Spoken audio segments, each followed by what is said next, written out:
তো সবার আগে আমি আমার জিমটা একটু দেখে নেই। কিন্তু ভাই এইখানে তো কিছুই নাই, আর এখানেও তো কিছুই নাই। আমার মনে হচ্ছে আমাকে একবার ছাদের উপর দেখতে হবে, কারণ ছাদের উপরও পড়তে পারে। তো চলো এইখান থেকে আমি আমার বাড়ির ছাদের উপরে চলে এসেছি। কিন্তু আমি তো এখানেও কিছুই দেখতে পাচ্ছি না। আরে আরে কিন্তু এইটা তো দেখতে একটা ঘড়ির মতন মনে হচ্ছে, কিন্তু এইটা আমার বাড়ির উপরে কিভাবে আসবে? তো চলো, ঘড়িটা তো দেখতে অনেকটাই বেশি সুন্দর, এইটাকে আমি একবার হাতে পরে নেই। তো এইখান থেকে আমি ঘড়িটাকে হাতে পরে নিয়েছি। কিন্তু ভাই ঘড়িটা পরার সাথে সাথে তো আমি এরকম আকাশ থেকে পড়ছি। কিন্তু ঘড়িটা পরার পর আমি এইখান থেকে আকাশ থেকে পড়লাম কেন? আর এইখানে তো আমার অনেক রক্তও বের হয়ে গিয়েছে।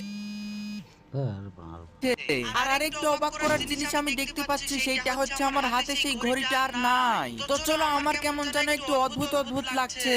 আমি একবার আমার বন্ধু রোহিতকে এইসব ঘটনাগুলো বলে দেই কল করে। তো চলো, এইখান থেকে আমি আমার ফোনটা বের করে নিয়েছি।